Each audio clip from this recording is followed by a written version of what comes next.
I'm going to be taking a very essential topic for music makers and songwriters, and it is how to write award-winning songs. How to write songs that can bring breakthrough for you, songs that can cut across different platforms all around the world. That's what we're focusing on. So get set, because just in a few minutes you're going to be having some of the biggest secrets that have produced some of the biggest hits of our time. Quickly, without wasting time, maybe we should first define what a song is in the context that I'm looking at it. Everybody writes a song, but in this lesson I am concerned about commercial song. When I mean commercial song, I mean songs that people can buy with their money. You know, oftentimes we get corrected not to focus on money when we're making our music. But in doing that, you have to be careful to make sure that you are not creating products with nobody in mind to buy it. So even if your mind as a music maker is not fixed on making money, or because you're not creating money, you're not creating your music because of money, you must make sure that your creativity pictures at the back of your mind those who are going to be using or buying the music.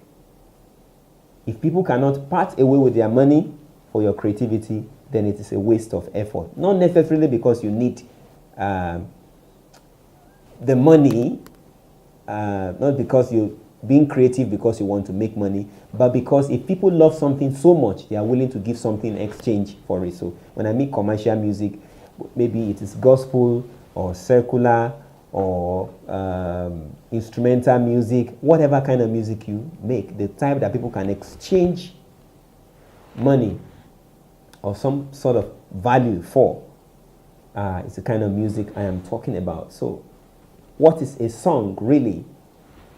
A song is a short story fashioned musically.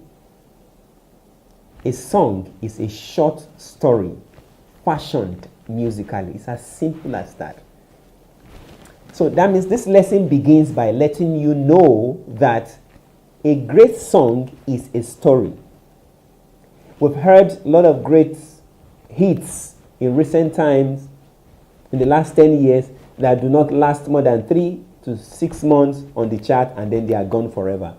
And then there are some hits that have been hits for over 60 years and they are still there. The difference is that there is a story attached to that song, and people buy stories. People don't buy your music. People buy the emotions, the feelings that come with your music. So when you are crafting your song, the most important question you need to ask yourself is, what is the story this song is telling? And of course, it's not just any kind of story. We said it is a short story. A commercial song in this age is not more than 4 minutes. So you need to first learn that 4 minutes is all the time you have, maximally. Fast. If you're an upcoming artist, I would say you limit it to 3 minutes. But let's say you have 4 minutes as your maximum to tell all of the story. You know everything that makes a story. The introduction, the development of the story, the tension, the resolution, the conclusion, the conflict, you know, all of that. You have 3 minutes to project it excellently in a memorable way. Don't forget that word, memorable. A song must be made memorable. A great song, when you remember the first 2 lines of it, it calls down the remaining lines naturally because of some elements you've crafted into creating the song. A short song, a short story fashioned musically is what is called a song.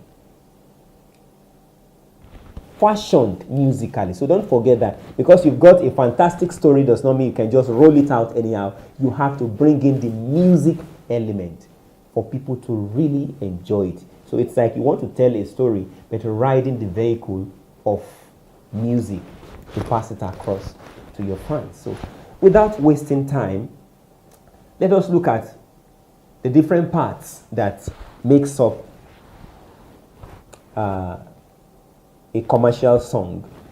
Usually you have the intro, you have the verse, you have the chorus, you have, sometimes before the chorus, you have the pre-chorus. You have the chorus, and then you have the bridge.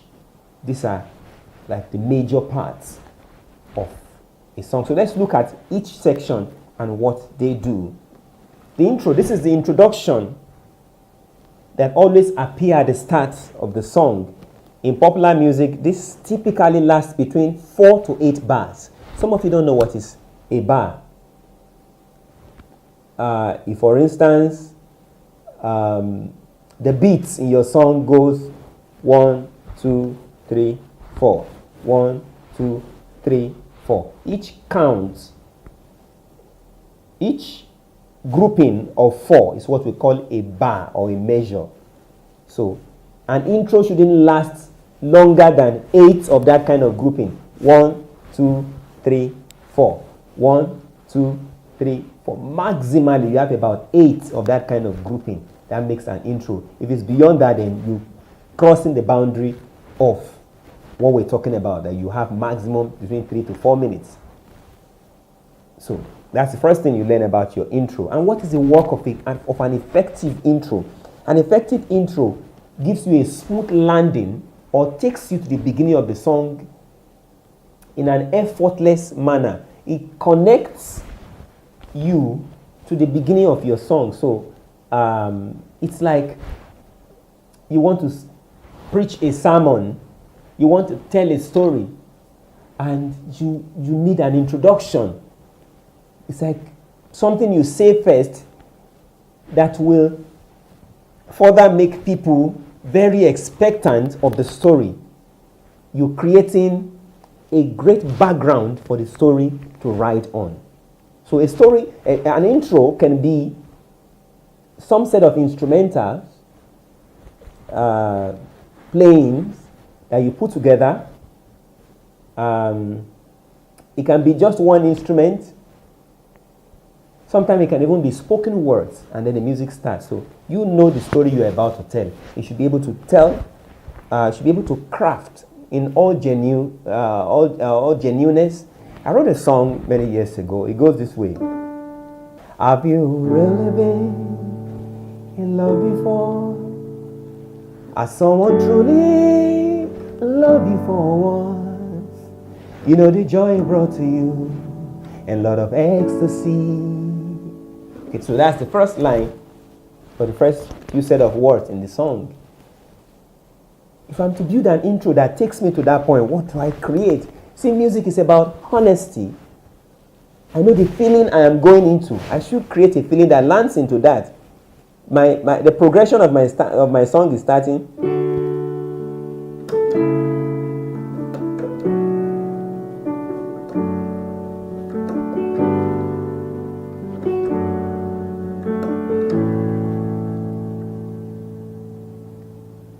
One of the quickest and the cheapest, fastest means is for me to play this, what I'm going to be starting the song with.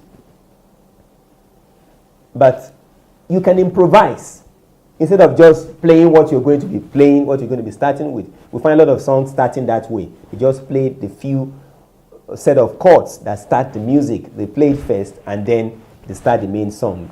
That's option 1. But if you have more time, let's say you have an entire orchestra. I remember once when we performed this, and we had about 3 keyboards, I had violin, I created something for everybody to play. I remember something like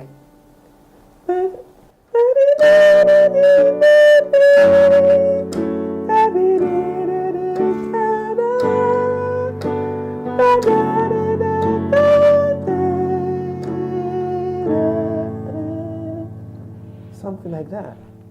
I had the violin and some instruments, and then have you really been? So it kind of gave us that smooth landing. So your intro is there to help you create that smooth landing. There is no formula for creating it. Just that by the time it starts, it gives that soft landing into it. So there are different options. You choose what works best for you. But in the end, it should be believable and enjoyable. The next part of your song is the verse. What is the function of a verse? I told you that a great song tells a story. So the main story of your song is told in the verse. It elaborates. It gives fuller details of what you're trying to talk about. The purpose of the verse is to tell the story of the song. Every song has a story or a message to convey, and the verse is where you do it. Musically, the melody of the verse is the same each time. So if you're having 2 verses or more verses, the melody is the same, even though the lyrics differs. So it's as simple as that. So it's like somebody asking you, what happened? You're saying, this is what really happened. You're breaking it down. So it's a breakdown of your story. As much as you're breaking it down, you're following some rules. You can't just make line 1, 9 words, next one, 7 words, or 5 syllables, the next one, 12 syllables. No, it has to be properly structured. That's the difference between a novel and a song. There's a structure. You have, in terms of syllabic structure, you also have what you call the rhythmic and the rhyme structure. So you might want to make the last lines of each of the last syllable of every line to sound the same, or line 1 and line 4 you want to match them, line 2 and line 3. You have to create a structure that you repeat. These structures are there not just for fancy. They help to make the music memorable for the listener. All right. So in that song, for instance, I was trying to tell a story of trying to be kind, trying to be to feel what others are feeling, to lend a helping hand to those who are in need. That's what the entire story is about. So the song, a great song will not just write a lot of lines or speak plainly. A great song paints the picture. It does not tell. You don't have to tell us, in a straight way. You have to paint the picture for the listeners to grab what you're talking about. You have to use a lot of imagery in the mind of your listener for them to come to an idea. They should decode. A great song is coded. So the first line of my lyrics says, have you really been in love before? You know the joy he brought to you and a lot of ecstasy. Then I said, have you been in a road so tough that you need a friend to carry on? You know the pain it brought to you and the tears you shed. So I'm asking questions. I'm painting picture. I do not have to tell the listener straight what I'm talking about. I will paint the picture. In his own mind, he will decide what I'm trying to talk about. That's a great song. So I'm engaging my listener. So that's a great way to write your story, instead of just speaking the line and say, in this world, a lot of people are suffering. Try to be of help. Try to be kind. Be a good person. That's not a great song. You're not engaging your listener in the process. So that's the work of a verse. You elaborate your story still within a structure. The next part of the song is the pre-chorus. Once in a while, you write some songs that the verse does not connect smoothly to the chorus. There's this kind of gap. You need something to close it up. And that little thing you write in between is what is called a pre-chorus. In that song, for instance, have you really been in love before? Has someone truly loved you for once? You know the joy it brought to you, a lot of ecstasy. Have you really been a road so tough that you need a friend to carry on? You know the pain it brought to you and the tears you share. I have a pre-chorus before my chorus.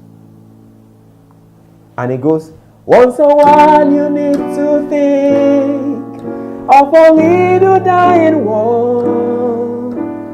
That's the way to feel the pain they, that's the way to shield the pain they feel. So reach out to your world.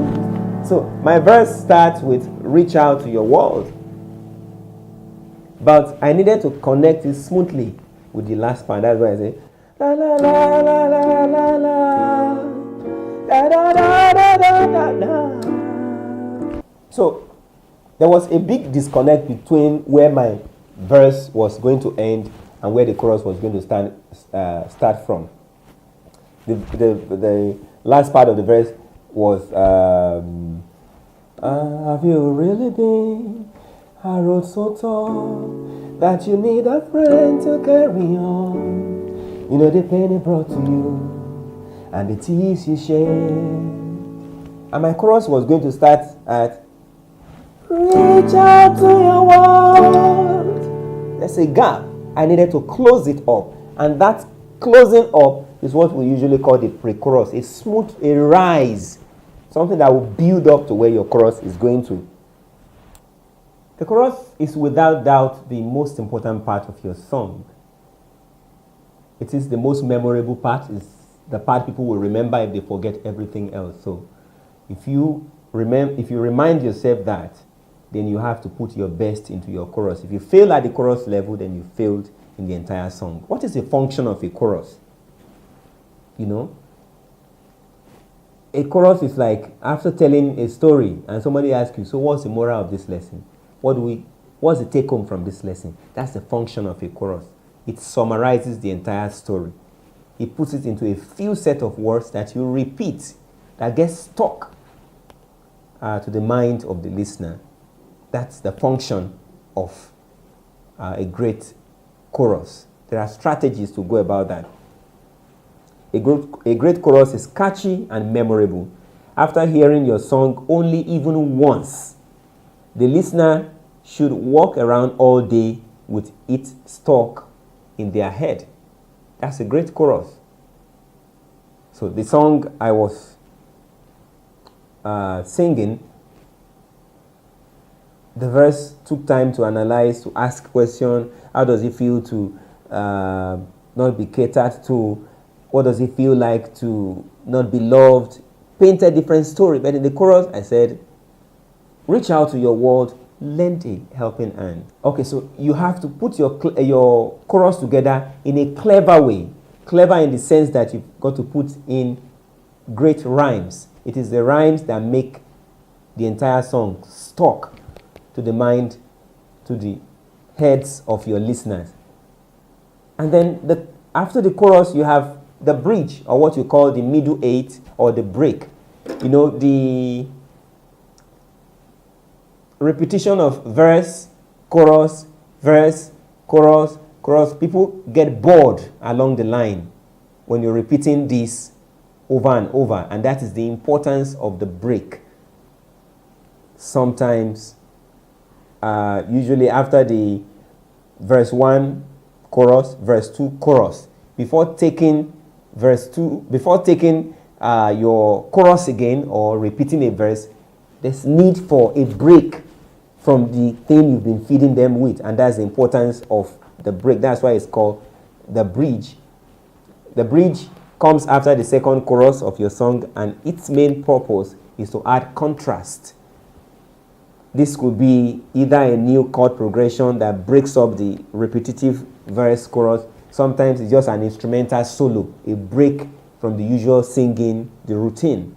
It's very, very important. If your song will have to repeat the chorus more than 2-3 times at a stretch, it's important you put in a break in between. Sometimes you might not have a break, you just make an instrument play something or improvise over the beat or the instrumental of the music. And this that we've looked at so far are the different aspects of the song. In the end, everything works together to tell a great story. So what are the parts? You have the intro, the verse, the chorus. If your chorus does not connect smoothly to the verse, then you have a pre-chorus in between. You have your bridge. Now, all of these elements should be joined together. Now, there is no formula to say verse must come before chorus or chorus must come before intro. There is no. Music is about creativity. Now, what sells you out there as a musician is your ability to do something unique. As much as you're following these guidelines, the verse, chorus, bridge, chorus thing, you have to bring in your own uniqueness into this, and that's what works together to make your song most memorable. Thank you for being a part of this class. If you want to see more of my lessons, please log on to akapoemmanuel.com. Thank you.